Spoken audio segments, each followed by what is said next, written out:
Taking off. 5, 4, 3, 2. Yeah, we had a number of things that we were gonna start talking about immediately. Yeah. So before we started recording, Yeah. you said something about how your voice changes from like morning time, midday, and late at night. Yeah. I have a theory, but I want to hear your thoughts on why you think that happens. Yeah, I don't fucking know. I think it's because maybe like your vocal cords are like resting during the night, and then they haven't like been exercised yet in the morning. So so when you get up, they're obviously perhaps that just creates a deeper register when you just wake up in the morning. But then as you go throughout the day, it's like you exercise. It's like stretching, right? You stretch your body, and it becomes a little more limber. Stretch out and warm up your vocal cords. Yeah. So I don't know. Yeah, that's my best guess. That was good. If you said that with more confidence, I would be like, damn, this guy. He knows what he's talking about. This guy went to fucking Harvard, this guy. So I have another theory, which is based on a fun fact that I read this morning. Okay. I follow this like facts-based Instagram page called Uber Facts. Yeah. And they always give you like the most like interesting random shit, right? Yeah. So there was this fact that said that like morning wood is actually a sign of good health.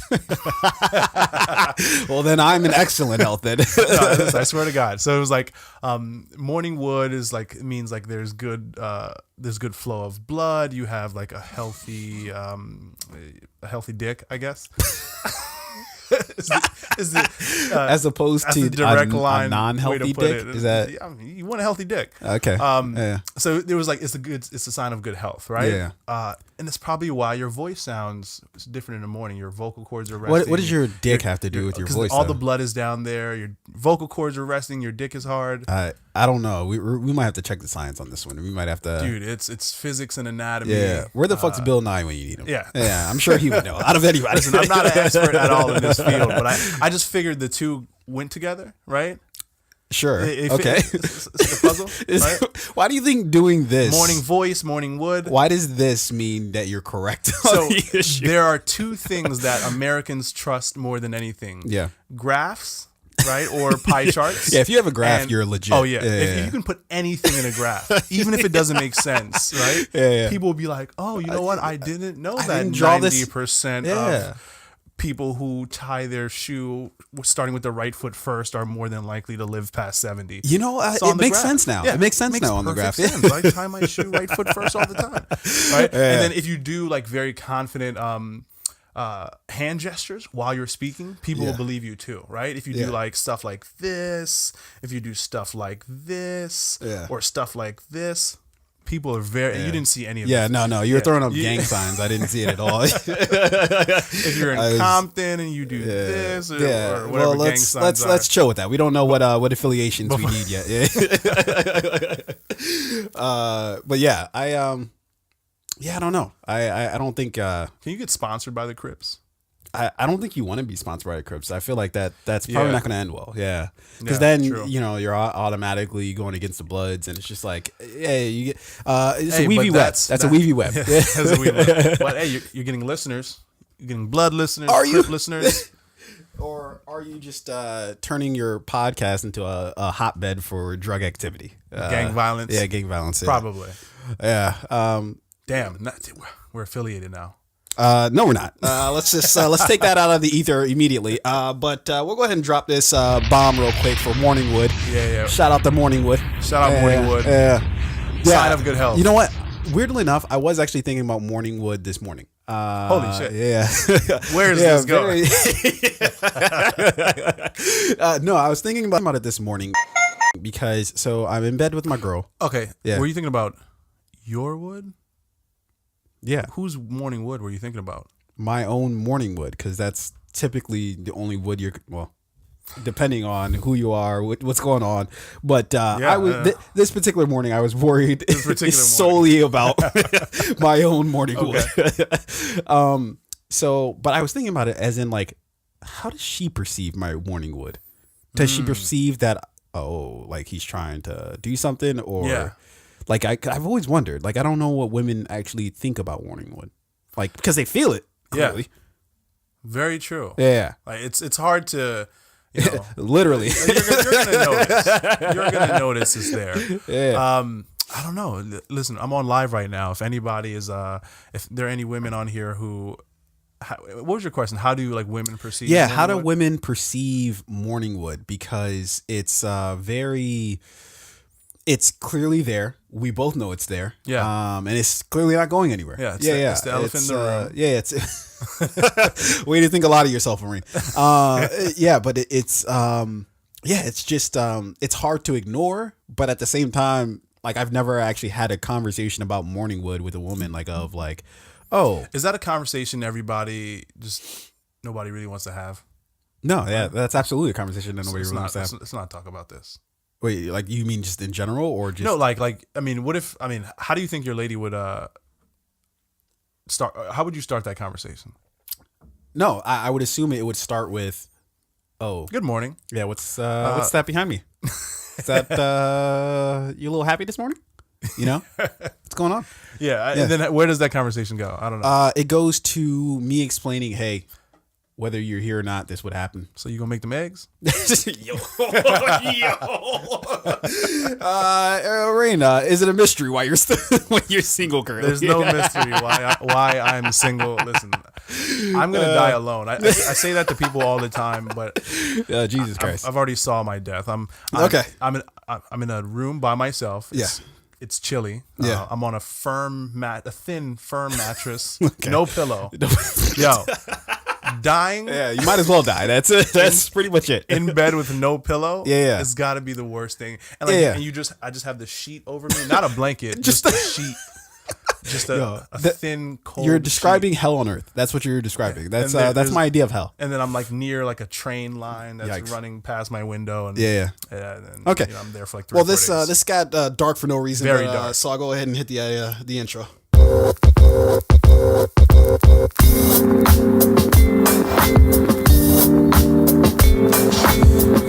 Yo, it's your boy T.O. as you know. It's your boy O-Rain, real name, no games, no gimmicks. Yo, this is the motherfucking Fade Podcast, your one-stop shop for everything TV, media, and film related, along with any other goddamn thing we want to talk about. Coming to you live and direct, Studio H, Hearth Studios, Baltimore City. Hello. You want to give them any more geographical information? Latitude 29.4256. I don't know. I'm just rattling off. That actually sounded pretty good. I mean, you might be correct, actually. Who the fuck knows longitude and latitude anyway? I didn't even know it when they were trying to teach it to us in school. No. I paid no attention to Zero that. fucking attention. I regret not paying attention a lot in school because just basic things. Like I only recently... whenever you have student loans, a lot of us... Anyone with student loans regrets not paying attention. All the scholarships they missed out on. No, but I regretted it because it's like, yo, up until like maybe like about like 6 or 7 years ago, I'm not going to lie to you. I did not have a firm grasp on fractions. Fractions were my nemesis. I didn't understand how they worked. Have you used fractions in your adult life though? Sort of. Yeah. Like if you're at the store and you're trying to figure out, okay, well, how much is this, if they're saying I get like and this is a very basic example, but if this is a 2-for-1 sort of situation, then what does that actually mean? Like, obviously, like, decimals are crucial to like fractions, but like I didn't really understand like the relationship between the two. Yeah. So I never really like, figured it out as far as like, okay, well, if this is, if we're dividing 1 by 2, then that's 0.5. Like the whole relationship between a fraction and decimals was just lost on me. Yeah, so you already lost me. I stopped listening when you started talking about the relationship between decimals and fractions. I was like, yo, mentally, you checked out. I'm fucking out of here. Did you have like a song going in your head like? Copa. I was thinking about what I was going to say next. Oh, okay. Right. And I feel like that's... Are you one of those listeners? No. I'm a very attentive I'm one of those listeners. I'm a very attentive listener. No, you're not. I am. Yeah. Even when I'm like, if I'm having a conversation with you and I'm like scrolling through my phone or whatnot. No, that's what you think you're doing. You think you're still being attentive. You're not. I'm being attentive. Oh my God. Listen, I know this about myself, okay? I'm an attentive but you're not listener. the best judge of that. Ironically enough, you're not the best judge to know if you're a good listener. Don't judge me and how I judge myself. Isn't that? Aren't you being judgy? Fucking judgmental bastard. But no, so like. I was reading this thing the other day, right? It was about how like Americans just generally aren't good with math because it's not like an emphasis of our education system, right? Yeah. And I think it was McDonald's who had like the quarter pounder burger, right? Yeah. And then they dropped the third quarter pounder, right? So quarter pounder, 1/4, right? Yeah, that's a fraction, right? Third quarter this pounder. Is getting dangerous. Yeah, I'm losing a lot of people on live. Third quarter pounder, right? 3/4, right? It's more, right? Yeah, it's more meat. Mm-hmm. So they had the quarter pounder out, then they dropped the third quarter pounder because they were like, if people like that. Oh my God! Or I think they had the quarter pounder. They had the half pound, right? Yeah. And then they dropped the third quarter pounder. They were like, this is more meat. It's gonna do better. Americans gonna buy it. Bigger.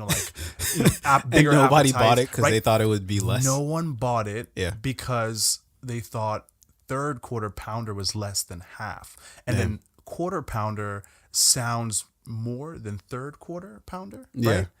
So the product didn't do well. Americans didn't buy it just because they didn't understand the math. But then I'd have to look at the faculty who's actually eating at McDonald's. I'm like, you know what? That makes sense. That makes sense why they would be confused that from third quarter pounder. Yeah, whenever I go pounder. to McDonald's, I just feel like shit. It's a dark place. Yeah. When you're there, you're just like, fuck. Yeah. Fuck, you instantly feel bad about yourself. Yeah. Like even if they try to like dress it up as like, oh, like we're like a bistro now, like we're like a little cafe now. Yeah. I still feel The terrible McCafe, about myself. Yeah. Yeah. And even when I just go to get like a coffee or whatever, I'm like, what the fuck am I doing here? With this shitty coffee. Well, did you see that they dropped their signature sandwiches? Like they had these like premium signature sandwiches that were like they actually made them fresh and as fresh as McDonald's with can like make them. Angus beef and exactly, mushrooms and Swiss cheese and shit. And then they're like, fuck all that shit. Nobody's eating it. Nobody who comes here is concerned with. They just want their shit before they even ask for it. Like just toss. Give me the one already wrapped up. That's likely been sitting there since yesterday. I'm fucking late, okay? I don't want fresh ingredients. If the cheese is all coagulated and fucking... I don't even care if it's cheese. As long as it's yellow, okay? Just give me the illusion of cheese and I'm good. Make sure the color is rich. I don't care about the flavor. I don't care about if it's processed. Yeah.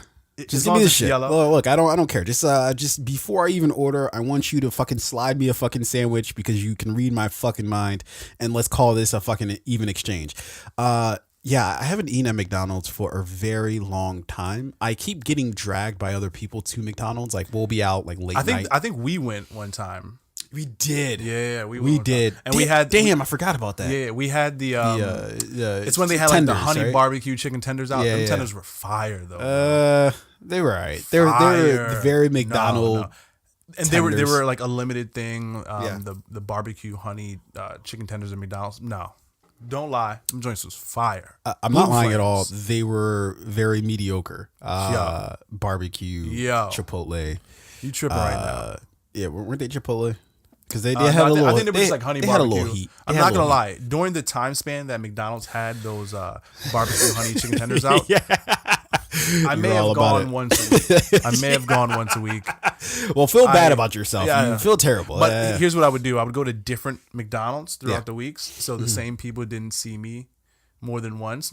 Why were you so concerned if McDonald's people they literally don't care? They fucking care, and they know. Why would they care? You're actually helping them by being an average has been customer. Here twice this week for these honey barbecue chicken tenders. You think they don't have people who come like more than twice a day? Oh yeah. Oh shit. So listen to this story, right? Okay. Yeah. I think this was in New York. There was a guy who ordered Domino's Pizza every day. Yeah, I know. You heard it? Yeah. It was like every day for like 16 years. Yeah. He would order a pizza from Domino's. How is he not dead? Yeah. What do you mean for every day for 16 years? I don't he fucking should know. be dead by now. He should be. We need to study this, Should have been dead in year 3. Well, let's continue the story because I think it is going to progress until why he's not dead. Okay. So just to finish up the story, tell you guys what's going on. So this guy would order a pizza from Domino's every day, and he did this for 16 years. And one day he didn't call, he didn't put in his usual order. And I think on day 2 or 3, the driver for Domino's Pizza got a little bit concerned, went and stopped by the guy's house. I think he heard the guy like yelling for help. So after 3 days, he's still yelling. Damn, yeah. I'd have just gave up. Like, you know what? Fuck. This seems to be a lost cause. Did he not have his phone with him? Something? He didn't pay his Sprint bill that month. Yeah, I guess he must have been. That's probably why he didn't call. Yeah. But anyway, so the delivery driver went to the guy's house, heard him yelling for help, called the police. The police came, saved the guy's life. Right. So your Domino's Pizza, who you've been ordering from, ultimately ends up saving your life while somewhat killing you. Well, right? And I'm sure it was due to some sort of heart valve clogging that he probably fell. He was too like fat to get up. Something along those lines. Or they were just like, hey, we need that guy. He's our number one customer. Yeah, he's who get this. Yeah, whatever you sure need we to meet do, our quota every month. Fucking get him on the gurney. Just fucking. I don't care what fucking medicine you have to give this dude. Take something in him. Just enough fat out of him to not all of it. Not all of it. We still want him to be him, but like so you want him to be more confident in being him, but not confident enough where he doesn't need Domino's Pizza every day. Yes. So we just need that healthy. They can't lose that customer. No. That's their number one fight. Literally, I'm sure he kept that location thriving single-handedly. Yeah. He was probably their first customer like ever. The first dollar they made was probably his off dollar. of him. Yeah. That's crazy. Hey, a pizza every day for 16 years? Pizza's not that good. Domino's Pizza is not that good. This gentleman will like to disagree. He would agree to disagree. Favorite pizza? Yeah. My favorite pizza? Ooh. We seem to... before we do favorite pizza... shout out Domino's fucking Pizza. Way to be on the fucking spot. Shout out to Domino's. Yeah, let's drop a little bomb for them. Domino's Pizza. With the whole Papa John's controversy, they came in, they took the NFL sponsorship. Yeah. Oh, did they really? Yeah. Oh, shit. Because, Papa John's was sponsoring the NFL for a long time. Yeah, and then Papa was kind of... he was a little racist. Little racist. What's his name? Is it Robert Don't know, Schaffner? don't care. Schaffner? Yeah, fuck him. Yeah. But yeah, Domino's came in. They took the NFL sponsorship. They brought in like Shaquille O'Neal, who owns like 100 different franchises or something like that. Yeah, you got to bring in Shaq to be there. Yeah, you got to go from like a small white racist man to a big fucking black non-racist guy. Yeah. You got to go complete opposite. Opposite direction. Yeah. Yeah. I don't know what my favorite pizza is though. To be honest, I don't know if I have one. Mine's Papa John's. You know what? It was Papa John's for a number of years, and it wasn't because of the racist shit. Because I think that there's a lot of racist shit that their sauce is good. Yeah, their sauce is sweet, which I loved. But then also I don't know if I as I grow older, I don't know if I appreciate it as much. I don't want to know. Okay, I don't want to know what's in it. They probably sprinkled a little bit of like it's probably like tomato paste, not like real tomatoes. Yeah, just to spite you. They're not gonna compromise those. Like they could afford it. They could afford it, but also they're not. Nah, they're good. Americans don't want real tomatoes. Canned. Yeah, they'll be good.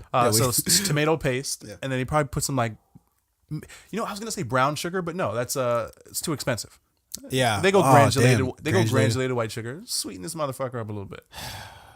But the shit is delicious. I can't lie. You know what I like? I don't like fucking clean, neat, pretty looking pizza. I want sloppy pizza. I want like extra sauce, fucking cheese everywhere, fucking pineapples and pepperonis and ham. I like if it's not sloppy, it's not good. It's like head. That's complete. It's like a blowjob. It's not sloppy. It's not good. Preposterous on just a number of fronts, but I'll just move past it. It's a fact. So California pizza, California kitchen pizza is actually. I don't think I've ever been there. Yeah, it's ironically enough, it's more of a California thing. Well, not just a California thing, because I think they've got a number of locations, but also I think they put their shit in like stores now too. Their pizza is actually pretty good. But out of all like the fast food sort of pizza places, fuck, I think I might have to go with the Hut, man. Pizza Hut? Yeah, I think I have to go with the Hut because they have the best. Hut? Yeah, Pizza Hut. Pizza Hut. What was Shannon Sharp saying? Was he like, no problem?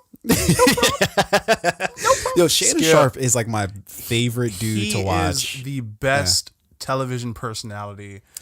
Skip. Skip. Yeah, that commercial they had. That was a great commercial. But yeah, Shannon, he's got so many quotables. Yeah. You know his. I like how he showed up to the studio with like a fucking with the black and mild, had a fucking had a do rag, then had like the fucking Hennessy and shit. Yeah, that was you have to be a brave soul to try to just live up to every expectation that white people have for you and just do it with a smile on your face. Yeah, just fucking lean into it. But obviously we know he's like articulate, he's intelligent, he knows what he's talking about. I don't know if I'd go that far. Shannon Sharp. Skip. I fucking every time, like I'm gonna use that as my ringtone from now on. Skip. That would be good to wake up in the morning. But no, I think Shannon Sharp is good. Like he knows what he's talking about. He's played the game at a high level. He can articulate, break down whether it's like a team decision is making a personnel decision, a play. He knows the shit. Yeah, again, I'm not gonna go that. Always wearing great suits. He's always wearing tight suits. I'll at least give him that. Taylor, tapered. Fine line. There's a fine line. Taylor tapered. How do we fuck it? We've got some movies. We've been talking for 20 minutes about who knows what absolute nonsense. Okay, so let's talk about some trailers that just popped up. So we got 21 Bridges, which stars Chadwick Boseman and Taylor Kinich. Is it Kinich? Let's go with it. I've never known how to pronounce his name. He was the guy from what was that movie where they were in outer space? And John Carter. John Carter. Yes. Which I liked it. I liked it. So it's considered one of the biggest flops in cinema history, and that's because of a technicality more than it is the actual whether the movie's good or not. So the director, and I regret I can't remember the director's name right now, and I could just Google it, but I'm not. Yep. Because why be accurate? Let's just exactly. We don't really care about facts or being accurate here on the Fade. It's not really. It's not our thing. Is not a priority. In fact, the more we could just pepper the non-facts on, the better. It's like the Papa John's pizza. Sprinkle bullshit on it. Sprinkle a little sugar on it. Yeah. So the director just wasn't used to shooting, I guess, in whatever the format was that they're shooting or something like that. Yeah. Or he wasn't used to doing like action sequences or something like that. He just was not. He was just he was just not the guy for the job. But yet they had him, and so they had to do a lot of reshoots. So the end ticket for the movie was just like the budget for it just ballooned, right? But it didn't earn back what it sort of spent, or I guess. I don't know if it did or didn't, but it didn't earn at least enough back to like justify the movie. But the movie itself is actually the movie was really good. You know, I would stop short of saying it's a great movie, but it was at least it was at least when I went into it not a with word we're gonna use for highly low expectations. Now listen to that sort of duality there. Highly low expectations. We're gonna go high. It's the high part of the low. Yeah. It was a high part of that was correctly said. High part of the low expectations. Damn, that actually does make sense. Yeah. I know. It's like a C+. Exactly. Yeah. You're like, it's good for what I guess you would consider mediocre. But C+ students, like those are the kids that the teachers knew were going to go to prison. But in prison, they would be the ones to start like the education program or like the outdoor gardening program. So if you're a C+ student, that's a very good analogy. Yeah. Like you're going to go in. But also, you're gonna do some good shit. You're gonna do some good work while you're there. You're gonna. You may have a boyfriend or two. What does that have to do with anything? Book study, Bible study. Yeah, you're gonna be like that's the C+ student. Okay. None of that had anything to do with anything. No. That was completely irrelevant to everything. Yeah. But so it was. I had very low expectations for John Carter. But it ended up being a pleasant sort of surprise. And I don't know why I was sort of anxious to see it. I just really wanted to. It just looked from the trailers and everything like that. It just looked like this might be up my alley. Yeah. But I knew that it just looked like one of those things that can go either way. Like it could either be like just a fucking disaster from beginning to end, or it could be, you know, decent, and it ended up being pretty decent. In fact, have you seen that other movie which is like John Carter, Valerian or whatever? No, it's not John Carter Valerian. It's no. It's like John Carter, but I think it's called like Valerian. Valeria. Valeria. We've actually got the poster right there, so it's shocking that. Fuck that we don't remember. I feel like my brain has been wired to ignore that because. I didn't see it. Too many white people. Like shit. A lot of white people too. Even in outer space. Fuck. There are a lot of white people. In outer space. Hey, look, Next Frontier. That's the new westward expansion. That's space. We're gonna put white people on other planets. There are white people. Yeah. A lot of white people. They all sound British. Yeah. Right? All of them. How are you from another fucking galaxy? And yet you're still from the UK. Yeah. It makes no sense. You're a London Chelsea fan. Yeah. So and to get back to 21 Bridges before we go way off course. Get way off course as usual. But 21 Bridges starring Chadwick Boseman, Taylor Kitsch. It's produced by the Russo brothers. I didn't recall who is actually directing it, and I don't think they care as long as they have the Russo brothers producing. But no one's actually directing it. They just as long as the Russo brothers are producing it, everybody knows their role. Okay. You just don't fuck up. No, yeah. You just try your hardest not to shit the bed. What did you think of the trailer? I mean, I thought the trailer was great. I mean, you look at what this movie is shaping up to be. It's obviously giving them the low about what it's about. Chadwick Boseman plays a young boy whose father was a police officer. His father was killed in the line of duty. He then goes on to obviously join the police force, and it looks like he's playing one of the lead detectives in the New York City Police Department, Southern District. I'm making that up, but it sounds good. Yeah. It just I like the seamlessness of it. Yeah, that was very good. Yeah. So he's playing a lead detective on a case in which 8 police officers have been gunned down in New York City, right? So this is, orange alert, shut down the city. And what I didn't know is pretty cool fun fact about New York City. So there are 21 bridges that lead in and out. Is this factual? I don't know. That might be for Hollywood purposes. I don't think they'd fake. It's the name of the movie. I don't and there's like 28 bridges, but they're like 21 sounds better. Whoever 21 Savage. Do their research, if it comes back and they're actually like 23 bridges, it's like, yo, somebody you're fucking fired. Either getting fired or they're a genius to separate themselves, like because maybe that's part of the mystery of like why'd they lie. Now we'll go see the movie. I don't know. I don't know. I don't think so. I think they're just going to be indicted immediately. No trial.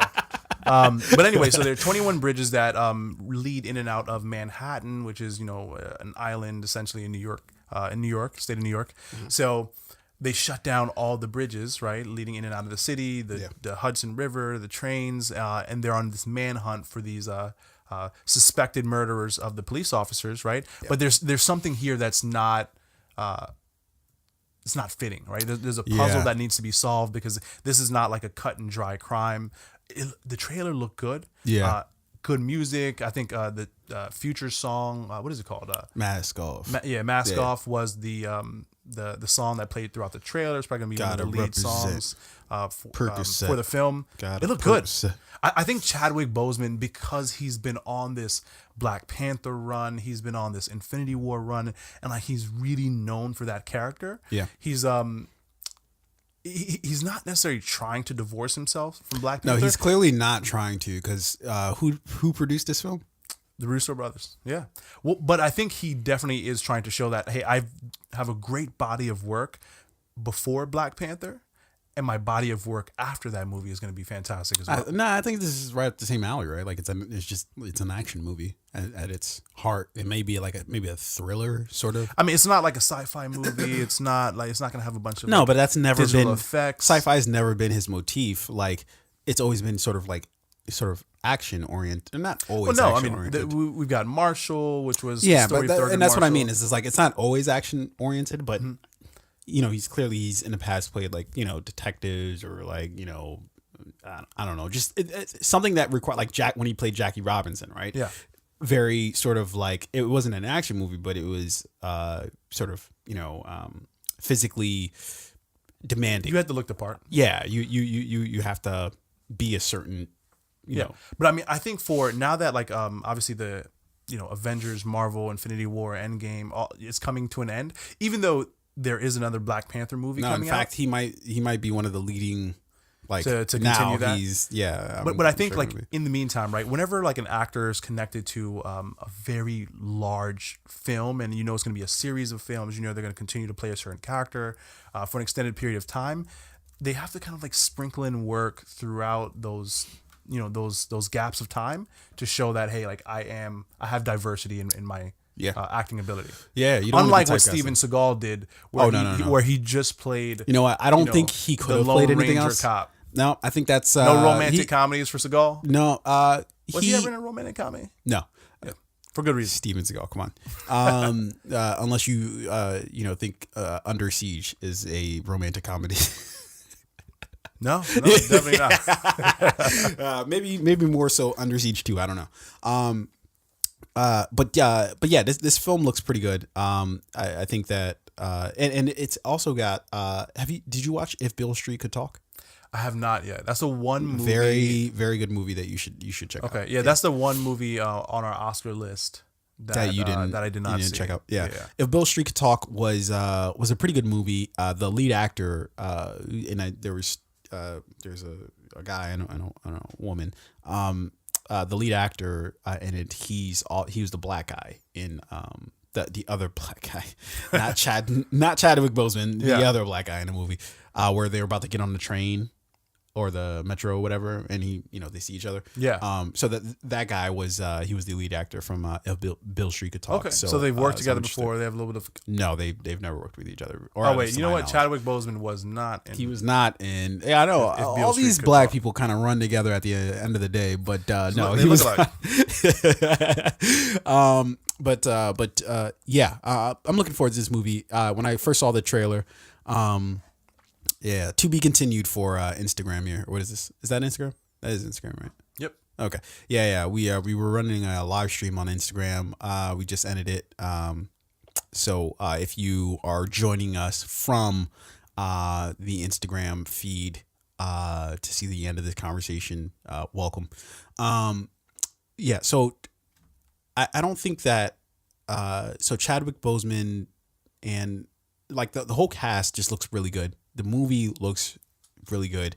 And I'm usually not into like these sort of one-off, like sort of like, I don't know, just like these type of movies where it's just like, this is an action movie starring some of these people that and you should be excited about this. Usually that doesn't really do anything for me. But here it did. This one is good. Here it did. I mean, we've seen several of these movies before, right? Yeah. We saw, what is that movie with Liam Neeson where they're which one? Oh, Widows. There's Widows, but then he also did another movie where he was like the father of the suspected cop killer, like in the night. I did not watch that. Yeah. There every couple of years there's these like movies where there's like a police manhunt for suspected criminals. There was a town where they robbed the bank and they shut down all of Boston to chase Ben Affleck. Yeah. Right. This one kind of takes a different. This one feels a little bit different. It feels like there's like a mystery behind it. Yeah, that has to be figured out. In the trailer, they obviously talked about how like this robbery and shutting down the city affects the stock market. So this isn't just some like low level. Let's rob a bank. The job went south. We had to kill a couple cops, and now we're trying to escape. There's something bigger going on here, which I think is what makes this movie so appealing. Yeah. It looks kind of dope. Okay, let's move on here from 21 Bridges to Murder Mystery, which stars Adam Sandler and Jennifer Aniston. Coming out on Netflix. Yeah, not the most original title in the world, but it's intriguing, right? Yeah. You're like, because it sounds like it's like a board game, right? I mean, like a cheesy book or something like that. I don't know. It's just catchy. Like you hear it, you're like, what is that? Like I want to watch the trailer for it. If I randomly go to the movie theater and I see it as an option to watch, right? Well, and it's coming on Netflix, so it's Netflix. Yeah, it's I Netflix. thought it was coming to theaters. No, Never mind. Oh fuck, even better. Now I don't even have to get out of bed. Just click. Thursday night, I'm there. But I do like the title and like its simplicity, but it's also like intriguing. Like what is that? Yeah, like obviously it's a title that we're all familiar with. Murder mystery. It sounds like pretty much every thing of its kind, where it's kind of a whodunit sort of situation. But it's Adam Sandler and Jennifer Is that Aniston. it? The Whodunit? Whodunit. Yeah, I don't know if that's the ghetto way of saying it or the privileged way of saying it. Sounds like the southern. This is a completely sidebar, but sidebar alert. But I've had this thing recently of like, the shit privileged people say to sound more like street, and I think that's like one of them, right? Like it is like, who done it? Like, because it's like, it sounds like you're like, oh my God, like this person, they clearly know what's going on in the hood. They know it's who done it. But really, when you take a second look at it, you're like, that's not, nobody who is in the streets of any kind says who done it. I saw on LinkedIn the other day, someone was like, put up a post, and at the end of the post, they said, yeet. Remember that? What is this? Remember yeet? It was like, I don't remember yeet. Yeet, Y-E-E-T. It was like the catchy saying of like 2016. I did not. You don't remember that. Like yeet? No, it was like a meme. It was you saying it in a different way did not help. No, I think that's how it was said. That was how it said. Yeah, I didn't. Yeah, it's like one of those things. It's kind of like yeet was like the 2015, 2016 version of like Europe. No, not Europe. It's do you remember Europe though? Yeah, Europe. Hey, Europe. People still say that's a Baltimore thing. That is a Baltimore thing. Hey, Europe. What the fuck is that? Hey, Europe was like, it's like saying like, yo, like, hey, you. No, I know what it means. What I mean is like, how did somebody like, were they just trying to say you, but it just sounded like Europe in the distance? I don't know. Hey, Europe. What is that? What is the breakdown of that? It's like, hey, you over there. Hey, Europe. Hey, you. I think that might be it. Hey, you over there. Hey, you. Because you only ever say it when hey, you're calling you out person. to someone from a distance. Yeah, it sounds like hey, you person smashed together. Hey, Europe. I'm gonna stop saying it because I feel like I sound stupid saying it. Yeah. You I like how you agreed with me. Yeah. No, you sound stupid. You put something on it that I didn't like. There was a sauce on there. I didn't like it. There was some mayo on there. Some vegan sauce. Some vegan barbecue sauce. Well, I don't like this shit. Wait, isn't barbecue sauce automatically vegan? No, it just definitely has some animal byproduct in there. Like what? Fucking some pig juice or something like that. What? What barbecue sauce definitely has animal byproduct in it. Like what? I'll restate my question. I don't know, bro. No, bro. I don't know. Bro. It has something in there. No, I've made barbecue sauce countless times. Name the last time you saw a vegan eat anything barbecue. Like what do you like? I don't know what you mean. There's no barbecue cauliflower. There is actually. Definitively, there is. There's buffalo sauce or buffalo cauliflower. Like, because no one knows. Do you mean that you've seen or like? Yeah, I've seen buffalo cauliflower before, like buffalo flavored cauliflower. Yeah, but like, do you think like they were like, this is where we're stopping, guys. We are not moving anywhere past. You know what? This. Because nobody knows how buffalo sauce is actually made, right? Which means it's all fake. Yo, this is what I'm fucking talking about. I don't know if we had this on the podcast or when we were having technical difficulties, if this conversation got taken off. But you really try to make stupid things sound like they're even remotely How do you make buffalo intelligent. Sauce? Molasses, ketchup, Worcestershire sauce or whatever they call it. Worcestershire sauce. Worcestershire, yeah. Jesus I always have Christ. a problem announcing it. Holy fuck! Everybody has some problems. You have problems with Worcestershire. your W's. Worcestershire. Any word that starts with a W, you have trouble with. No, work. You say worry. War. Say work again. Work. Yeah. What? Say water. Say no. First of all, it's water, not water. No, it's water. You just said water. What the fuck? This guy. Say like 3 or 4 W words. Let me. Other than what we've already said. While, worthy, wipe. It's the way you like start the W that's weird. It's, why? You do something to it that I don't like. Say wipe. Wipe. No. What sounded different about what the fuck I said? Mine's was like not gay. Okay. All right, fair enough. I gotta put a disclaimer on that. This is an equal rights podcast. Did you see the worry that came over your face when you said that? You're like, gay community is strong. Very powerful community. Equal Rights Podcast. We believe in inclusivity. Yo, the panic that came over your face was like as if Jon Snow had just seen the fucking Night King and he was like, oh no. Winter is coming. Winter is here. What the fuck were we even talking about before we got sidetracked with this stupid story? Oh no, we were talking about murder mystery. Oh yeah. Yo, how far we've come from our true purpose. Well, that's what our sidebar segments do. They take us off the known road. Okay. Murder mystery. Adam Sandler, Jennifer Aniston. It looks pretty good. It's basically just like a whodunit sort of situation where they are vacationing somewhere, I believe. Yep. Yeah, and they essentially get invited to this rich person's boat or yacht something. Damn, another sidebar. Yeah. So, do you know what the difference between a boat and a ship is? The only real difference? The bigness of it? Somewhat. So, a ship can carry a boat. A boat cannot carry a ship. Yeah, but why does that has nothing to do with their definition? That is the distinction. But how big does a boat have to be in order to carry a ship? You can have a huge. I mean, boats can be fucking huge, right? A yacht is a boat.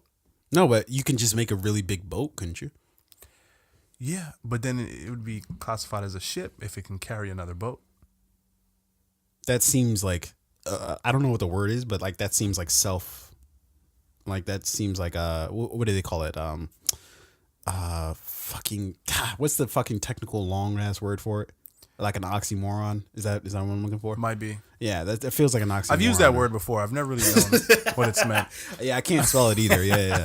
No, but that is the distinction. A ship can carry a boat. Yeah. A boat cannot carry a ship. Okay, fair enough. They get invited to a yacht, which is a very fancy boat, by a billionaire that they meet on their flight to their vacation destination. Jennifer Aniston is apparently just coming on to this dude pretty hard. Yeah, she's trying to fuck him. It looks like Adam Sandler and Jennifer Aniston's characters, they're married, but their relationship or their marriage is not entirely healthy. It's a little bit dry. On their flight, they meet Jennifer Aniston meets and gets flirty with this billionaire at the bar lounge on this plane. They get invited to the yacht. Yeah. First night on the yacht, someone gets murdered, and that's where the murder mystery starts. Yeah. And, they're Americans vacationing in Europe, so naturally they're going to get the blame, right? Yeah. And I say naturally because Americans traveling abroad right now are in a very interesting place, right? Everybody hates us. Everybody hates us. Yeah. They hate our president, right? Well, so it's kind of like that makes me whenever curious. you're overseas, at some point someone's going to ask you what are you guys thinking? What's going on over there, right? And then you go on this apology tour. Yeah, but it's like, are you? And I guess it's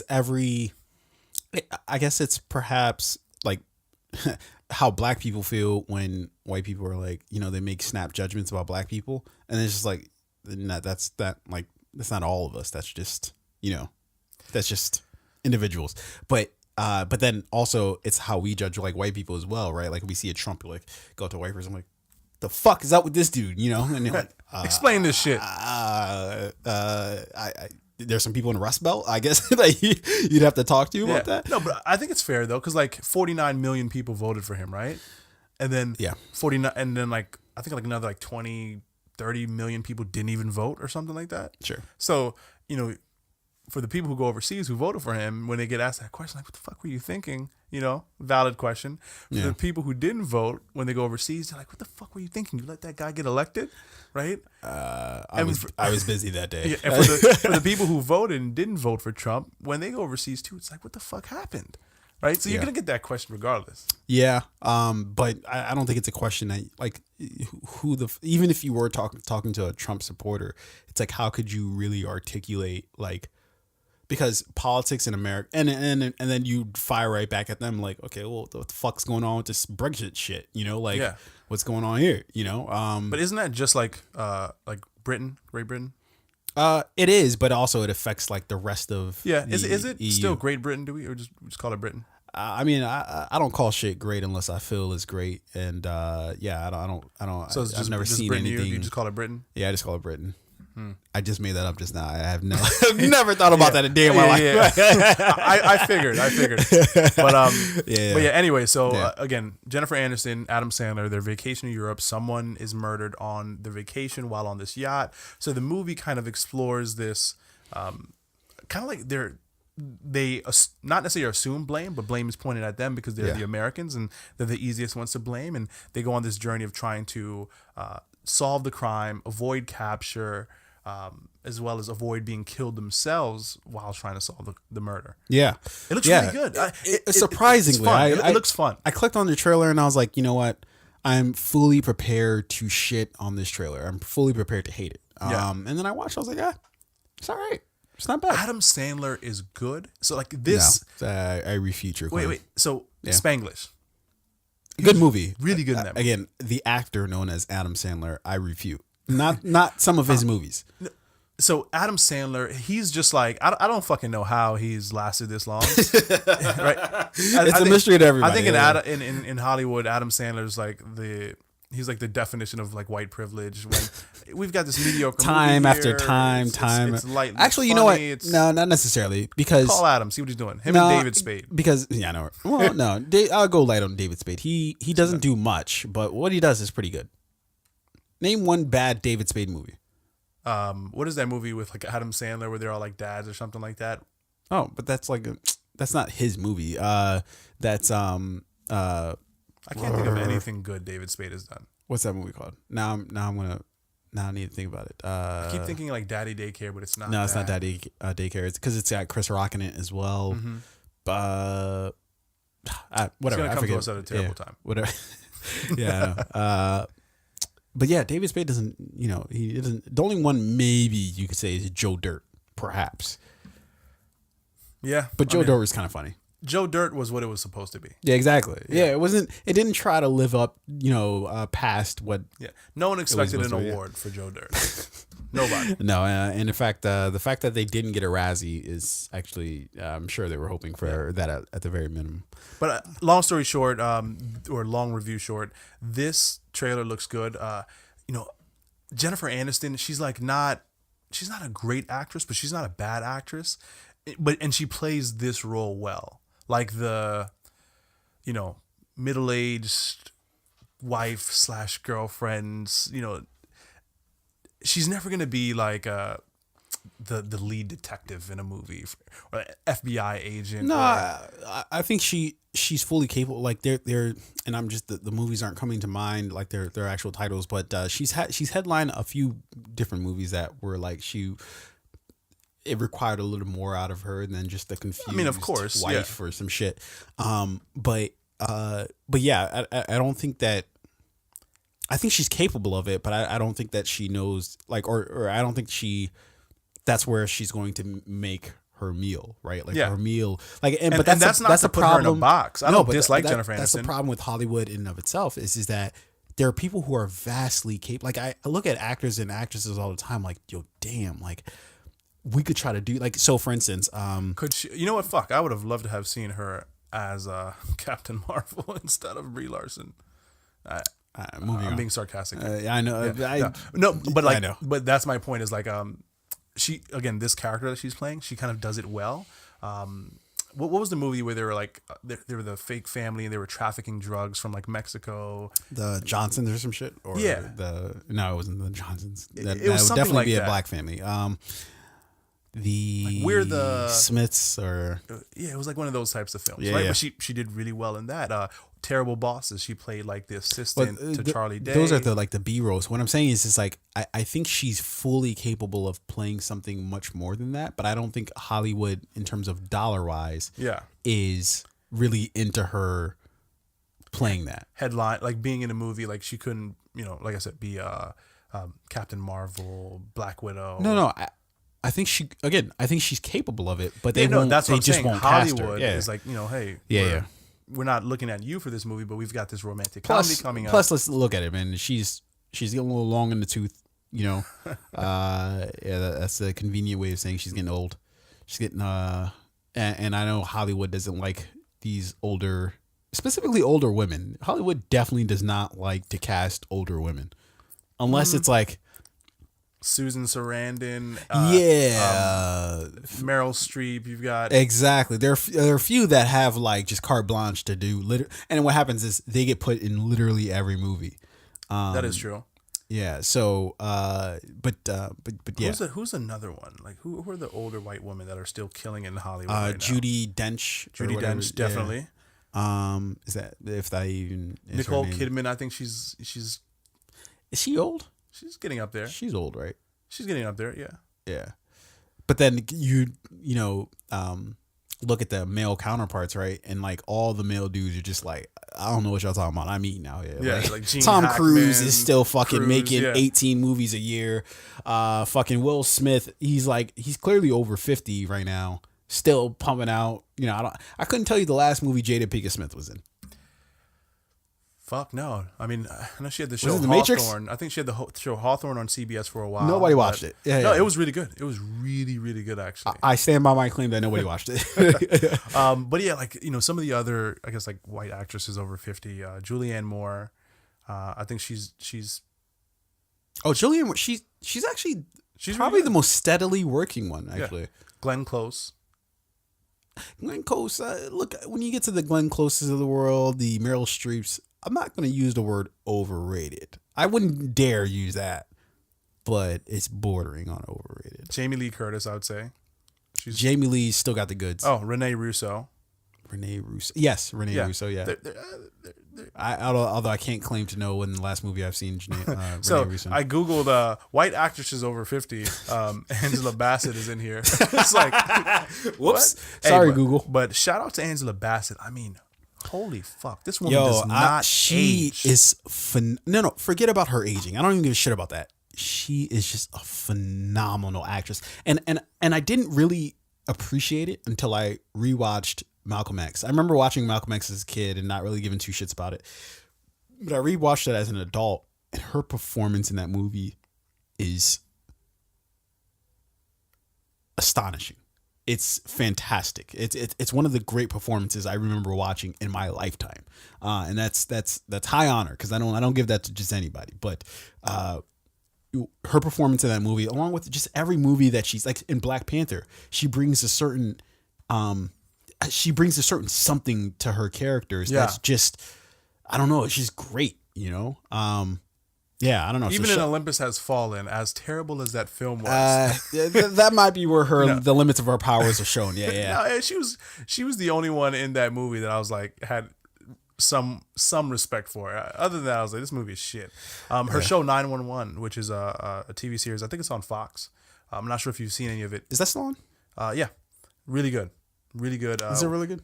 It is. It is. Or are you just saying that because we're talking about Angela Bassett? No, I'm like, she is actually very good in that show. Other than, and she's steadily working. I mean, Avengers. She was in the Bumblebee movie, which wasn't good, but American Horror Story, Mission Impossible. Did you watch Bumblebee? Yeah. How was it? Oh, I know you just said literally that it wasn't very good, but yeah, it's watchable. Like, but that's weird because it has a high like rating on like Rotten Tomatoes. Really? Yeah, check out the because my shit's like I'm looking at the rating right now, or at least I'm trying to pull it up. 6.9. No, check what it is on Rotten Tomatoes.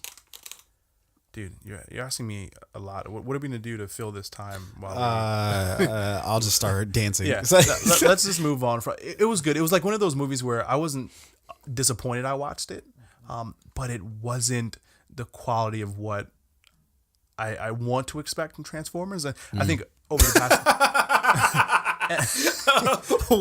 what quality are you expecting from Transformers? No, listen. The quality I want to expect, but I'm not expecting. You've had 8 other movies to literally not expect anything. Transformers has the potential to be so good, right? Does it? And it's like I want to have high expectations for it, but I know those expectations are not going to be met. So I come in with low expectations, and it achieves those low expectations. Yeah. Sometimes it surpasses those low expectations, but I want to have high expectations for it. I'm just not going to set myself up for that failure. So Bumblebee, I had low expectations for it. It exceeded those low expectations. Yeah. It didn't come near high expectations. Fair enough. All right, let's. Damn, that made sense. When I go back and listen to this, that's I'm sure it turning will. nothing into something. Apparently, I took some coal in my bare hand and I crushed it. Yeah. I cared for it. I nurtured it. You had it, and loved it. Now you're owning it. You should have just let it breathe. Diamond. Yeah, that was all unnecessary. Okay, so moving past murder mystery. It was the hand gestures. You're even making it worse now. MIB 2 MIB International trailer number 2. I don't know if you had a chance to check it out. Nope, but I've seen it. Did you? I actually liked it a lot more than the original. What? Those low expectations you said. No, for I me. did. I had very low expectations for you. But the second trailer was actually. I like that too. I don't know. Am I on drugs? What's going on here? I seem to like all the trailers that are dropping right now. Yeah, you're liking everything these days. Yeah, it's really weird. That's usually not like me. Usually I find something shit on to show. trailers. Yeah. You know what? I think Endgame comes out tomorrow. We're running high off the endorphins right now. Yeah. So everything is just good. It's just like, everything. that food, shitty movie food looks tastes good. better. You know, I fucking ate some meatballs last night. They were just average. They're I was just like, good. these are amazing. What's in here? You're just being nice to Do you people use for no reason. cumin? Like, Do you use I'll cumin in- call the Uber. You know? When usually you're like, fuck no, what do you call Uber? And don't you fucking good. order an Uber XL, you son of a bitch. But I did see trailer 2 of the MIB. I didn't love the first one. I mean, I don't really love this movie, but You haven't seen the movie, so it's hard for you to make the judgment. Just more MIB, like more of it. Why do we have? No one wants more of it. Apparently, the people do. No, we're being given more of it, and we're like, all right, I'll have some more. But no one called for this. There was no petition with 500,000 signatures. I mean, but why we don't call for okay, maybe you can. No, you're right. Yes, we don't call for anything. Yeah, we don't call for fucking another Rambo movie. And no yet. one's like, I want a new seems we're getting sci-fi that. thriller. Yeah. Are we getting another Rambo? Yes. What do you mean? Yes. Really? What? I didn't know. Oh no, we talked about this. Yeah, we talked about it. Yeah. See, but I'll take another Rambo. But again, take nobody's looking for another fucking Rambo. I'll take another Terminator. Why would you do that? Just because I know what I'm gonna get, right? How is that justification for needing an entire movie? Listen, this is what Rambo and Terminator is. I've been ordering Domino Pizza every day for 16 years, okay? Just like I've been watching a Terminator movie every other year for the past... You haven't. You've watched it every 4 years. Sure. And it's always been terrible. Every 4 years, another Terminator or Rambo movie comes out. And hey, I like it. My belly is full. I'm satisfied. That line was because you just watched Infinity War again. What? Belly full. What? Thanos said that? Thanos said that, yeah. He was like, children's bellies are full. Yeah, when he's talking to Gamora. Yeah. No. Don't fucking no. That was original. Don't steal my shit and give it to someone else. Whatever, Thanos. So it's good. Yeah. Right? Now, Men in Black, I didn't order that. I'm not paying for that. You didn't order it. Take that back. You didn't order it. But now, a lot of I'll other keep people it would. if you don't charge it. If you don't put it on my bill, I'll keep it. But I didn't order that. That's what this Terminator or this MIB international No, you had it right. film is. You had it right. Terminator and MIB. I don't think anybody ordered that. Leave the Terminator. Yeah. You take the MIB back. But why to the do you kitchen continuously unless take it's free. the Terminator? So for instance, you watched I'm assuming Terminator Genesis, yeah? Yeah. Don't fucking me at the end of that. Just ask me the question. I don't know where I got that. that? You know where I got that from? Sean Bird? Huh? Sean. No, I didn't. He says I that. didn't get it from So Sean. you know how he's been overseas for a long time. Shout out to Birdman. Yeah. Shout out to Sean Bird. I don't know how to pronounce his current name on all social media. Africanity. Is that what it is? I think it's Africanity. I don't think it's that, but sure. Close. Yeah. Shout out to Sean Bird. Close at all. Yeah, coming home soon. Hey, looking forward to seeing and you. I saw your post too on fucking social media. about us not having you on the podcast again. You have a standing invitation to come on the podcast, just because our last invite there was a bit of a contentious debate, a lively debate between Sean and I going on. I fucking exited that. Sean, you have a standing invitation to come on the podcast where we could talk about literally anything that you want, and I'm always game. So, FYI. Yeah. I mean, he's coming home soon, so we definitely got to have him on the show. Yeah. So, invitation, we sent it, we accepted it on your behalf. Don't be late. So, I forget what the fuck I was talking about. Yeah, I don't know, but that last line didn't make any sense. But I rode with it though. It's like the guy who the young man who was drafted recently who sneezed, blessed himself, and then thanked himself for blessing himself. Okay, how's that? It's where you invite someone to something and you accept it on their behalf, and you expect them to show up. But that needed actual explanation. You didn't. No. See, it's better not explain. It's no, it's confusing. Here's my invitation to you. I'll accept it on your behalf. Don't be late. All right. I'll just agree with you just to end this conversation, but proceed with whatever point you're trying to make. I don't like this negative energy. Okay.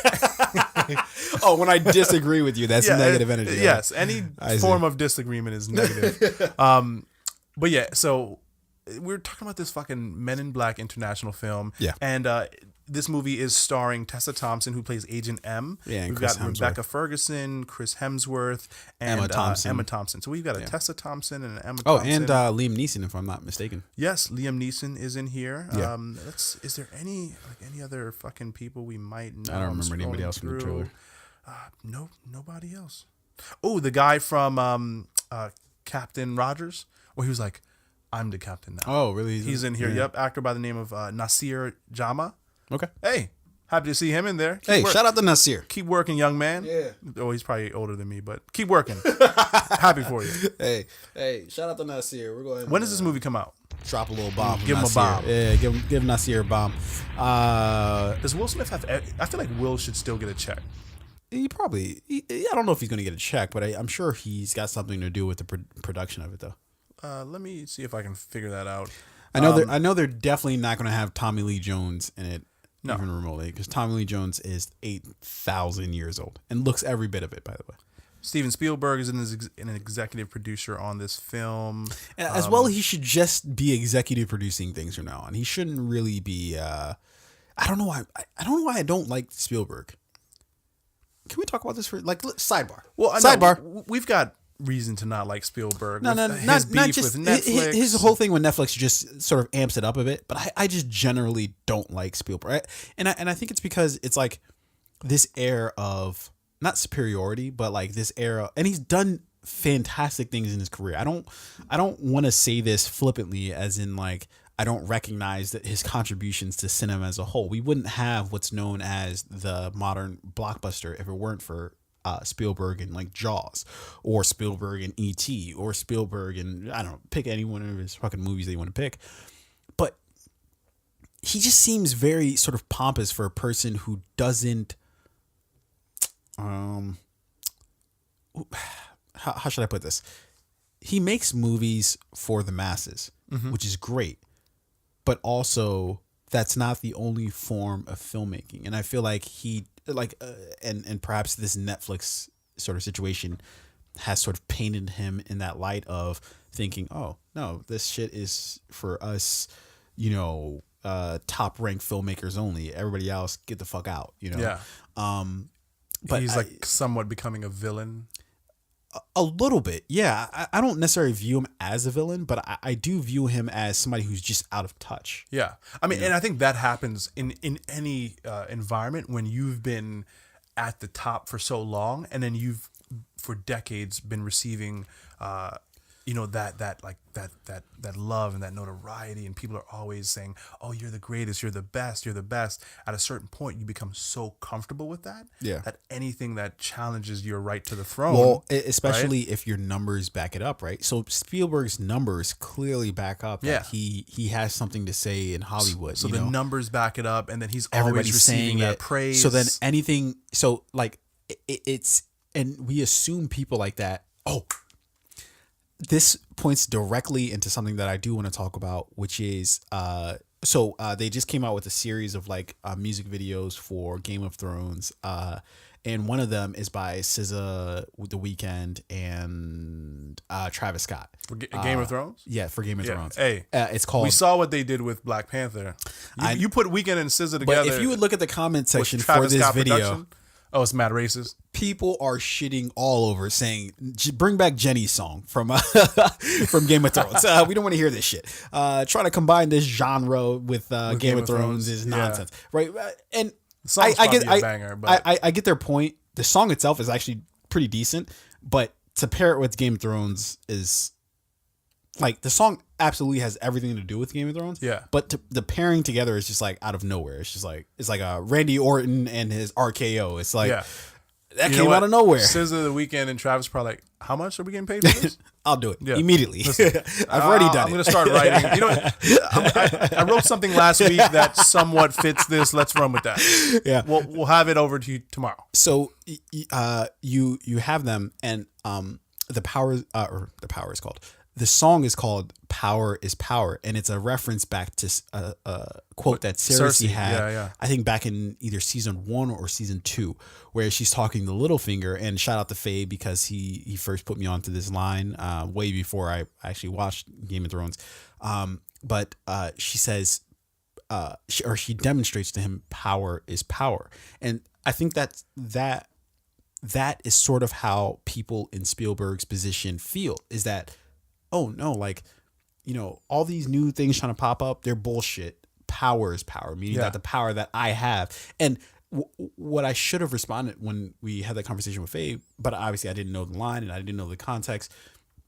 But how I should have responded was that that's exactly what people in power want you to believe, is that power is power, because they already have it, right? Yeah. It's something that they already have. It's something that they already exercise. So it's like, yeah, if I'm in power, I'm saying power is power because I have power. But if I don't have power, then what the fuck am I supposed to do? Am I supposed to just believe power is power then? No, I can't believe power that. Is it's not like a real tangible thing. You can't touch it. You can't see it. You can feel it, right? But you can't like touch it or see it, or you can only accumulate or lose it. And power is something that is like kind of given, right? If there are 10 people in a room and 9 of them give one person the power of authority to make decisions for the 10, then that is the only reason. I don't think you guys fucking appreciate the shit that a ranger said. Say that shit one more fucking time so they can hear it. Say that one more time. 10 people in a room, right? Yeah. And if all 9 of those people give one person the power of authority, that is the only way that they accumulate that power. If those 9 people decide to turn against that fucking one person, that person has no power. And you know, it can happen at the snap of a finger, right? Yeah. It's if all 9 of those people say, hey, you know what? We no longer like the decisions you're making. We're going to shift your power and give it to someone else. And that person is immediately irrelevant. Now they're just, you know, one of the 10, right? Yeah. So what Spielberg is trying to do is, you know, he's trying to leverage that power. Yes. Right. And you only retain power if you exercise it, right? It's like fear. In order for you to continue to respect me and to respect my authority or my power, I have to use it, not necessarily against you, but I have to show you that I have to demonstrate real, right? that I have said power. Yeah. And that's what he's tried to do with this whole Netflix and, you know, the Oscars. And I'm sure he tries to do this on many occasions with many in his things. Ordinary life, like with his wife, is like, sit down there, bitch, do you wife. know what? She's like, no. Do you know who I am? She's like, no, I'm gonna sit over here. He's like, all right. What am I gonna do? But you know, to your point, should he, you know, stop directing movies and only executive produce? That's just what I said to be funny. I think he still has extremely some gas in the tank. Extremely talented director. I'm not trying to take away from that aspect of it. I think, and he had one of the, you know, and he has The Color Purple, one of my favorite movies of all time, and honestly one of my favorite black movies of all time, and it was directed by Steven Spielberg. And Minority Report, one again, one of my favorite movies of all time that just is a very sort of complicated story and thought provoking, right? Yeah. So I'm not trying to shit on him as a director, although I think I've said some things to perhaps disparage him as a director. Yeah. But I do disparage his sort of penchant for his like resistance to change. Exactly. Like his resistance to that there's other platforms out here that aren't just your usual beat that are perhaps the way of the future. Yeah. You know, and perhaps the way that you built your career isn't the way that everybody else is going to build their career. So for instance, Netflix provides a platform for people who would never get their movie made otherwise. All these low budget movies that nobody would ever know would exist or wouldn't even exist because of Netflix, because they have this platform that people can turn on in their homes and watch. Because of that sort of dynamic, there are filmmakers who get a chance to make movies that would never get the chance, and you're essentially saying to them, "Fuck them." Yeah, because I feel like there's some resentment there, right? Like my path was much more difficult than yours. Yeah. You just got a camera, you made a movie, and now it's streaming to hundreds of millions of people. Like I have to work for mine. What difference is that? Because the only thing that I would gather that is different from that is that you again. You know, in referencing Game of Thrones, you knew how to play the game, meaning that it's not a fucking accident that Spielberg was in the position that he was in, right? Spielberg was in the same club as Scorsese, as in the same club as De Palma. All of them came up together. He was George Lucas. All of them came up in the same group together. It's like we all graduate from the same class, right? Mm-hmm. And then we all just start doing shit and we all start helping each other out. Like, so it's like you had a fucking support network that seemed to all have the same, like, the Hollywood system as we know it was built around that sort of central group, right? Because we wouldn't have blockbusters as we know them today if it weren't for that group, right? Yeah. If it weren't for the Spielbergs of the world or the Scorseses of the world or the De Palmas of the world, we wouldn't have all the films that we know them as today.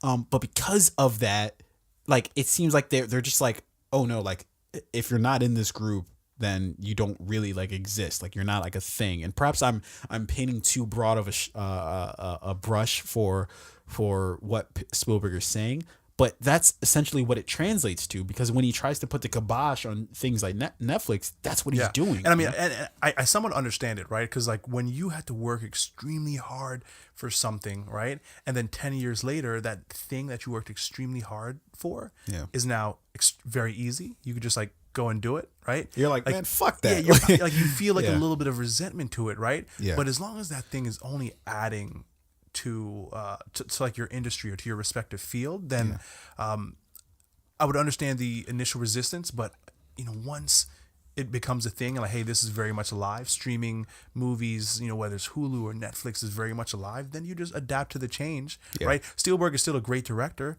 You know, maybe start working with Hulu, Netflix, Amazon. Like, don't be so resistant to it where you try and knock it and prevent other people who somewhat have an easier path to get their films produced from being able to do so, right? Stopping other dreamers from dreaming and achieving their dreams, right? That's kind of what it feels like, because they didn't have the hard road that you had. And at the end of the day, it's about the content, not about how you arrived to the end of the content. We talked about this. At the end of the day, it's the quality of the product that matters. So we talked about Roma, and Roma, I think it's preposterous that a Green Book won the Best Picture over Roma, because Roma is clearly the superior film in any aspect, right? Even if you talk about like, oh, like just what people said about the movie, yet everybody fucking loved Roma universally, right? Yeah. You know, Green Book was like, it was cool.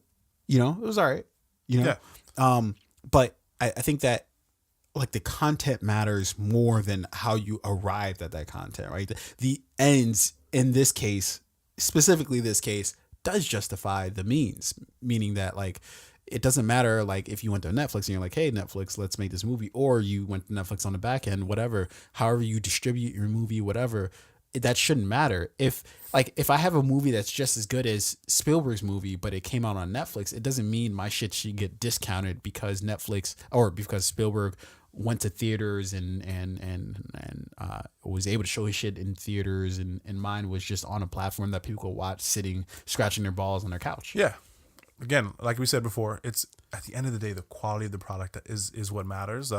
Whether you took 5 years to film your movie and edit it and put it in theaters, and these small group of filmmakers made their movie in like 2 months, right? If that movie made in 2 months and streamed on Netflix is better, it's quality. It's quality. What are you gonna do? But I think that plays really well into one of the topics that we wanted to talk about today, which is was it the Screen Actors Guild? And I'll let you kick the story off. You're more well versed in it. Yeah, it was this whole sort of quabble between the WGA and the ATA, and essentially sort of what it is that okay, so I'll use like a sports analogy, right? So we all know how the NFL has the bargaining agreement with the Players Association. So there's the NFL, and then there's the is it called the NFL Players Association? Is that what it's called? Okay, so you have the NFL and then Players Association. It's not the NBA Players Association. Fair enough. No, I mean, I didn't know if it was called the NFL Players Association or if it was like something else, like National Players Association. I don't know. Whatever. Maybe I was thinking too far. Yes. Into. Okay.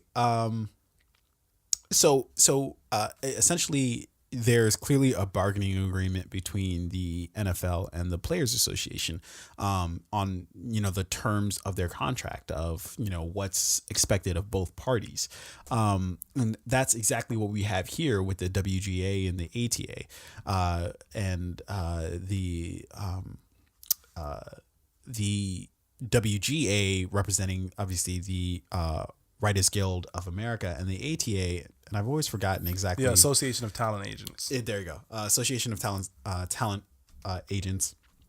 And what you essentially have, and if I were to break this down sort of broadly, and I have to attribute this article to IndieWire, because they had a great article in the past couple of days that spoke to us, but essentially it's a clash of the terms of the agreement, where the WGA is basically saying, hey, you've been treating us like a shit for the past like 40 some odd years, and the ATA being like, we don't see what the problem is. Like, we don't know what's going on here. You okay? Let's have lunch. Let's talk this over. Some fucking sashimi. Yeah.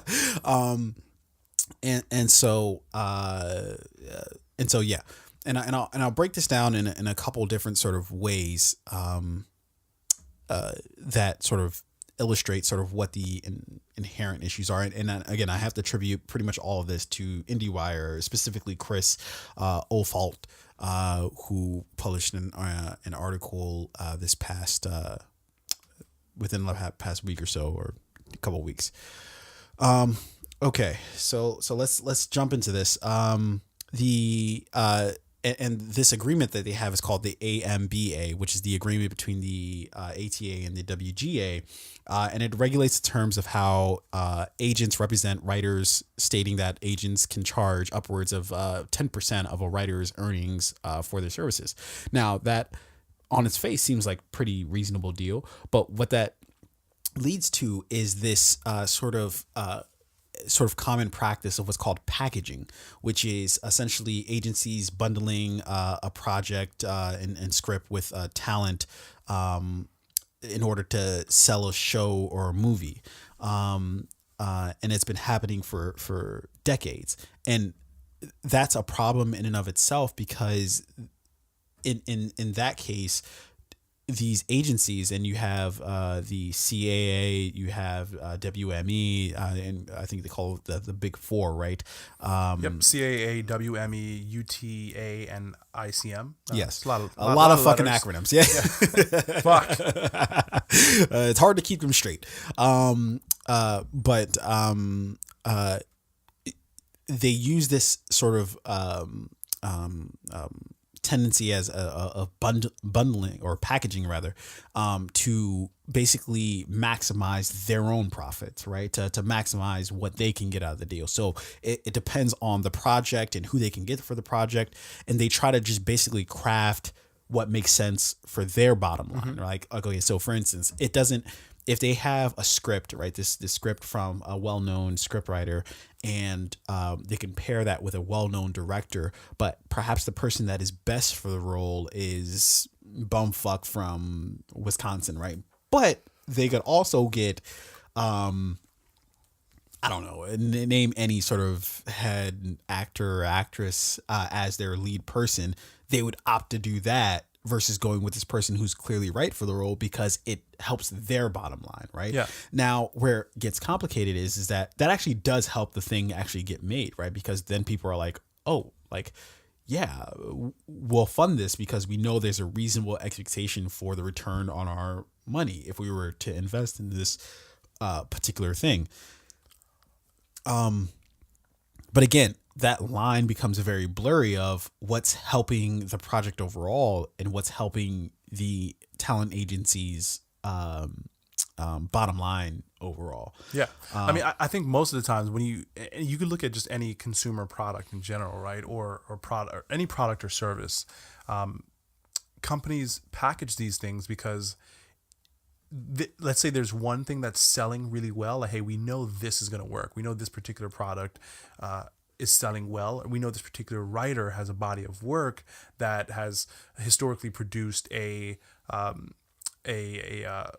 healthy return, right? Yeah. This other product over here is not doing as well. We want to pair it with something that is doing better to bring the margins or the return on the investment of that up. And we're also going to bring in this third thing as well to like sweeten the pot a little bit, or because we know this also works, right? Yeah. That's pretty much what's happening here. It's just when you take a commodity, you take a product, you pair it up, you package it, you put it into a bundle of things that looks good on the outside, even if that package is not what's in the best interest of the consumer. Yeah. And what's happening here is, from what I understand, is the agencies are looking for their own self-interest, right, and their fees, not necessarily concerning themselves with what is in the best interest of this particular writer's career path, the story that's being written, so on and so on. Because the writers are their client, you know, in this case. And if the writers are your client, then you have to treat them as such, meaning that like you have to look out for just literally like what you just said is you have to look out for what's best for them, not what's best for your bottom line, you know? Yeah. And that line becomes very blurry because on its face, you can claim, oh, you're trying to do what's best for the project, and trying to bundle it with other sort of aspects. And again, this is to exactly what you just said, but that becomes hazy when it seems as though you're more worried about that bottom line than you are, you know, like, so for, again, in the example that I laid out, if somebody else is clearly better for this project and that project can still be made, you'd opt to go with the larger name talent because you know that's going to be better for you at the end of the day, because that talent is going to be able to charge more for the project. In which case your 10%, you know, again, back to fractions and decimals here. 10% of 100 is more than 10% of $10, you know? Yeah. So you doing the quick math, you're like, well, we'll just opt to do the bigger talent, even though this other person is clearly more suited for this specific product or project, and it can still be funded even in that case, you know? Yeah. And to paint this in another picture, right? Like, let's say you're looking for a new television, internet, and phone provider, right? So Verizon's going to give you one bundle, AT&T is going to give you another bundle, Sprint is going to give you another bundle, right? And then in that bundle or in that package, they're going to add in things that do several things. Either it's going to jack up the price, but you feel like you're getting more. Yeah. So you really just need Wi-Fi, right? Yeah. But you have to get Wi-Fi and television and a landline because that's the bundle. And, you know, we'll also throw in a free phone for you. That's a dog barking, by the way. Yeah, there's a dog there. Sorry. Right? So it's like, what you really want should cost you $50, but hey, buy this $90 package, right? Because you're getting this little bit of extra. But really what's happening is they're getting extra. You're getting more of stuff you don't really need. Because you don't need it. They're getting higher fees. Exactly. So these agencies, they're like, we're going to sell the consumers this package of this writer, this director, this actor, this producer, even if the film maybe should have a smaller budget actress or actor who is not going to bring in the millions of dollars that they want to see, but is better for the story. Just like, again, the consumer, you may just need Wi-Fi. That's all you need, but they're going to sell you the TV and the landline package because it's better for them. Absolutely. And let me quote a couple of things. In this article, they bring up a couple different, really sort of good points. So let me just quote this. Likely what was most troubling for the agencies was that a majority of marquee showrunners and TV creators, names like Shonda Rhimes, Mike Schur, Greg Berlanti, and just listen a bunch of names, whose shows are what agencies are making a fortune packaging, were so visible in their support of this.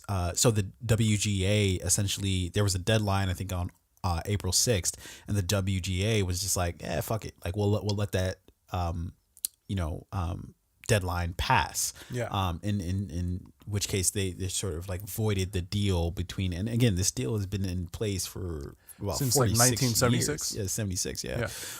So a lot of years this deal has been in place, and they've essentially been like, fuck it, because the terms just aren't in their favor. This was written almost a fucking half century ago. Probably language in there that says women can't write.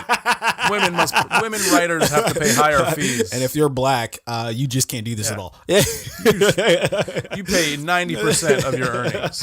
Let me do this other quote. One of the most important backdrops to the WGA ATA standoff is the over $3 billion in private equity that WME, CAA, and UTA have taken in the past 10 years. Instead of being partner owned, the WGA argues the top three talent agencies now operate under the pressure of private equity level profit expectations. This has caused a seismic shift away from the agency's core mission of serving clients overall. Fulfilling the fiduciary obligation to always act solely in the best interest of clients and to avoid conflicts of interest. So that quote sort of sums it all up, which is these talent agencies are working more as like equity firms than they are actual agencies that are supposed to be representing their clients, which is the writers, and when your incentive is profit, that changes the landscape of the moves that you're going to make. You're no longer going to think, oh, hey, let me do what's best for my client, which is the writer. You're thinking, what can I do to fucking maximize my profit in this, And I mean, you just have to look at the language there, right? The word equity is the primary word there. And you only ever hear that word when you're talking about assets, whether it's property, whether it's like a home or a commercial residence, or like a home primary residence, or you're talking about like commodities, right? Oil, steel, like those things are commodities that you can gauge and determine the equity of, right? Or equity in. Whenever you talk about people and you're using the word equity, you're clearly not talking about like what's in the best interest of those people, those clients, right? You have is it commoditized them? You've turned them into a commodity, which I'll believe it. Yeah, right. Commoditized. You turn them into a commodity or a product, which makes it easier to sell them and represent your interests, not theirs. And to feed into that, essentially, these sort of talent agencies are trying to make the shift to creating their own content as well. So then that's another layer of conflicts of interest. Dirty fuckers. Right? Because it's like you're representing your own employees in that case, right? So if you're representing your own employees, it's like, how am I ever really supposed to believe that you're actually looking into the best interest of your employees and not your own interest, Yeah. right? Because it would benefit you to have your employees basically work for nothing and for you to reap all the benefits of their employment, right? Yeah. And where this gets complicated is not just in like more specifically, it's the higher tier people are going to be fine, right? Like the higher tier writers who are already known commodities, they're going to be fine. But the people who are essentially going to be raped and pillaged are the writers who aren't yet known, who are up and coming, right? Because the deals that they sign are going to be so fucking disadvantaged, or not to their favor, which these companies are supposed to be writing deals to the fucking client's favor, but they're clearly not going to be writing it to their favor because they're trying to maximize their own profits, you know? Yeah. They don't care much for, you know, the growth of a writer and being able to take on product or projects that they're inspired by, that they are interested in working on, that they have experience working on. They're not worried about their career paths. They're like, all right, how do we take this writer and how do we maximize the profit we can get off of this person, right? Yeah. Whenever that happens and you're talking about people, it's always a bad recipe, right? Yeah, it really is. Yeah. And again, to sort of wrap this up, to add into that layer, like, so it's been sort of well publicized that some of these companies are, trying to take the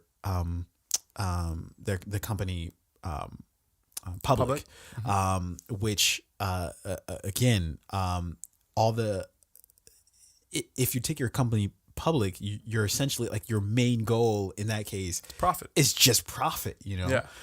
So yeah, with companies like CAA and WME trying to sort of do that, yeah, it's no mystery what their incentive and what their goals are. It's going to muddy the waters even more. It really so is. Now that this deal has expired, we're definitely going to have to follow this story because I'm going to be interested to see what comes next. Yeah. If there's another more favorable agreement that comes into play, if you know a lot of these writers, and because I feel like now it's easier than ever to represent yourself. Yes, right. And that leads into, so the WGA is basically trying to subvert the talent agencies by creating sort of their own sort of systems and practices for connecting writers with projects. Right? Yeah. So they've got their own sort of, and I'll read this one line. The WGA has also set up a staffing submission system to help connect writers with shows that are hiring. The guild also empowers managers and lawyers to negotiate in place of agents should a deal not be reached. Nice. I like that. Yeah. You know, hopefully something better comes of this, right?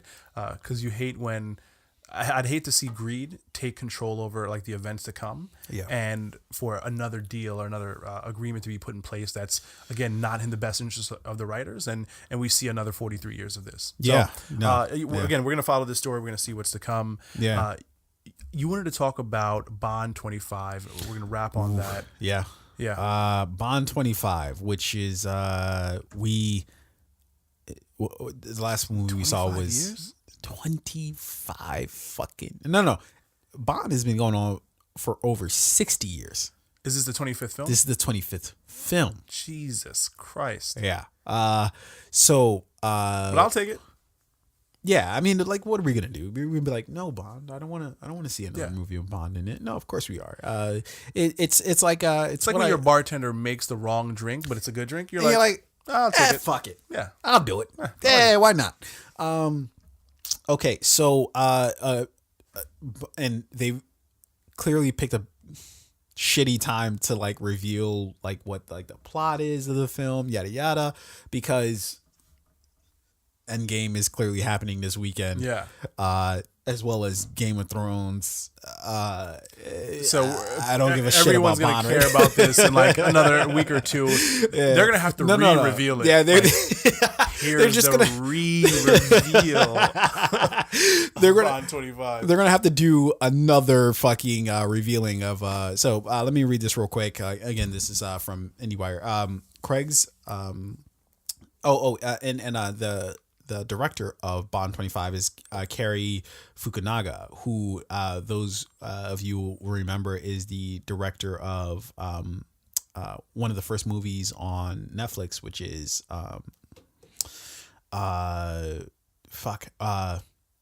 Beast of No Nation. Okay. Or is that what it's called? Beast of No Nation? Yeah.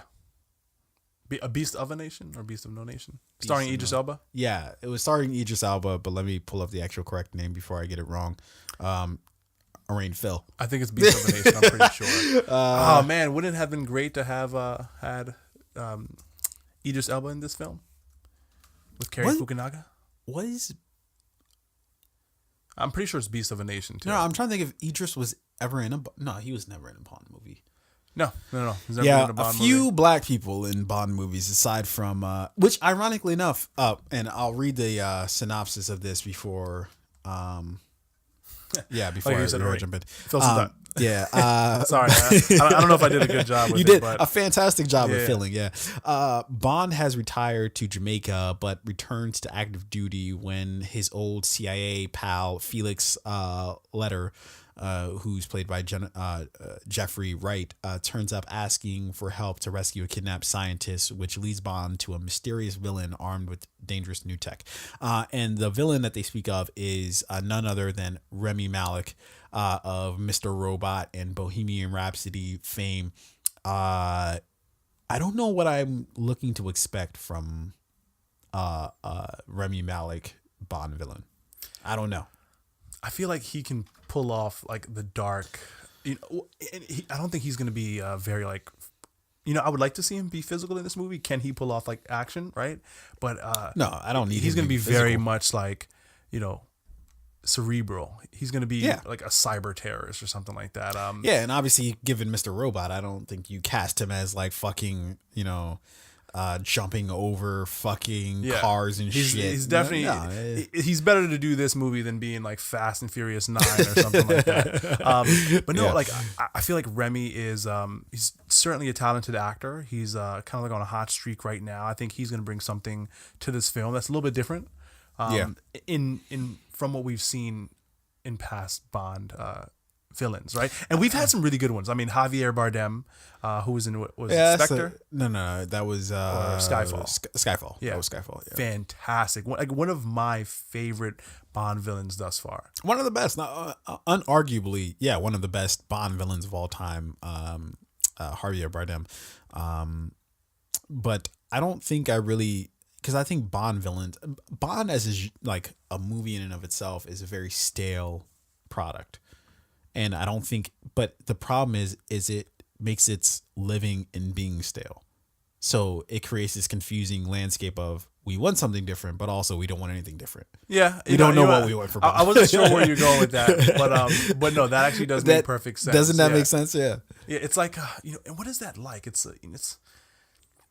It's kind of where when you go to like one of those like fancy bars where they have like 50 beers on tap, and you're like, you know what, I love this place. Like there are 50 beers on tap, but also you always get the same, all of them. You always get the same one or two. Yes. Like, man, should I try this stout? No, or this I'll IPA? just do that same shit that I've been drinking for the last 20 years. Pilsner over here, maybe you know what, I'll do this IPA. I'll have a Budweiser. Yeah, I mean that's exactly what Bond is, and so I actually enjoyed Spectre for what it was. Skyfall was by far the best Bond I've ever seen. Yeah. Spectre was trying to live up to it, but clearly didn't. I don't really expect for this Bond 25 to like blow me out of the water. I don't expect anything crazy from Bond. I just expect Bond to be Bond and for them to try to maybe do something. Oh, this might be surprising, but really it doesn't. He retired. He doesn't want to do this shit anymore. Someone comes and like, hey, I got a job for you. He's like, fuck, okay. Yeah, well, and then whatever. There's this new technology. Yeah, Fucking iPhone. I haven't seen that before. Now the villain's got the new iPhone X and new software. I feel like we're gonna find out Apple is really behind all of this, right? Yeah. But you know what? Again, Daniel Craig, I think he brings something to the Bond character, like a level of intensity that we didn't see in a Roger Moore or a Sean Connery or physical a Pierce intensity. Brosnan, Yeah, right? we just saw suaveness from them, but from Craig we get a physicalness. Yeah, and he has like this seriousness to the character, true. Like he is, I'm not your Bond, and he is sleeping with a ton of women throughout each and every movie. Yeah, but he's also like, oh, now he's got one boo, and that leads me to say that like the returning cast from both Skyfall as well as Spectre are also like the same. They have the same M. They have the same Q. Wait, no. I might be getting that wrong. They might have the same Q. The younger, what's her name? Money Penny, whatever the fuck her name is. She's returning as well as like his like love interest, who he basically went off in the sunset with in Spectre. Nice. She's returning as well. I think her name is Leo. I don't know, something French. But yeah, they're all returning. And I think Ralph Fiennes is playing M, if I'm not mistaken. But anyways, they're all returning. So this will be sort of, obviously, this is clearly, it has to be Daniel Craig's last outing as Bond, unless they make a gang of money. If they make some money off this, perhaps they're like, one more fucking time. Why not? I hope not. I hope not. I do want to see Daniel Craig. And again, he's a talented actor. He's played many characters outside of Bond that I've loved. But I do think, pass the mantle now, and let's see, because they're gonna make more of these movies, right? Of course they. Yeah. What do you think they're gonna stop making now? Bond movies? But, fuck no. I'd love to see who's next. How can they refresh a story that's been told so many times and continue to make it good? Well, what are they going to do different from a Craig Bond? Because whoever they can have next has to be different. It's either going to be a woman Bond, or it's going to be Idris because Elba. otherwise it's just like, bring back Craig. I don't understand why you decided to change it to somebody else outside of the fact that you just didn't want to pay Daniel Craig $25 million. If it's not Idris Elba, they're probably going to go with a white woman. I hope they go with Idris Elba. You know what? At this point, I think I would be curious to see what a female Bond would. I would love it. I just would hope they would go. I don't know, like an Asian woman. What woman would be good at playing Bond? The first woman to come to mind for me was fucking Mila Djokovic. No, absolutely not. No. Who's the chick from Fast and Furious? Michelle Rodriguez as Bond. Viola Davis. I could buy that a little bit. She was ready to go in Widows. Yeah. Right. I could buy a Viola Davis as Bond. I think she has the. I think Scarlett Johansson could, but she probably wouldn't, because Black Widow, Bond. She's maybe no. I think so? She look at that. She'd be like, "What's the figure?" Okay. Yeah. Why not? And I think she was already in a Bond film. I could be wrong. Scarlett Johansson. No, she was. No, not Scarlett Johansson. Wonder Woman. Gal Gadot. Gal Gadot. No, she wasn't in a Bond film. There was another, I think, Israeli actress who, similar looking, but she was not. It's not bad. Apparently, they all run together for all of them. But I think there are a lot of women who could step up and play this role. I would just hope they would go against the grain and go like, to an Asian actress, an African American actress, Latina actress. But I wonder if they would try to explain that, or if they would just keep proceeding like nothing has changed. I don't know. Because it's our first significantly different Bond, right? Yeah. If we get a woman Bond. And maybe there doesn't need to be an explanation. They never explain why every Bond character is a white man, right? Yeah, that's very true. But he is why from the character changes, right? But okay, but he has, like, there's some things you have to do for the audience. Like, okay, so he's just insatiable sexual preference of women over all these years, and then all of a sudden, let's switch up to guys. Yeah. Like, but then that's, I guess, presupposing that they switch up to guys. Yeah, get Kim Kardashian to play the next Bond. Bring Ray J in as the villain. Wouldn't that be something? That would be crazy. Okay. So Saturday, it is Saturday, April 27th. Broccoli City Fest is happening in Washington, D.C. talk right about now. that a little bit. Yeah. This is a major event, and we'll kind of like wrap here just because I got to get my ass to Broccoli City. But this is one of the biggest predominantly black music festivals in the country. I mean, it started off as like a smaller local event in DC, and it's grown tremendously over the years. Last year I had the pleasure of going. Cardi B performed. This was her like last concert before she had her baby. Migos was there. Daniel Caesar performed. Fucking Nipsey Hussle, I love that I got to see him live before his recent passing. Shout out to Nipsey Hussle. Shout out to Lauren London and the family. The marathon does continue. Drop a bomb on that for me, please. Damn, you caught me on Please, drop a bomb. You caught me on pants now, my dude. God damn. You've got one job.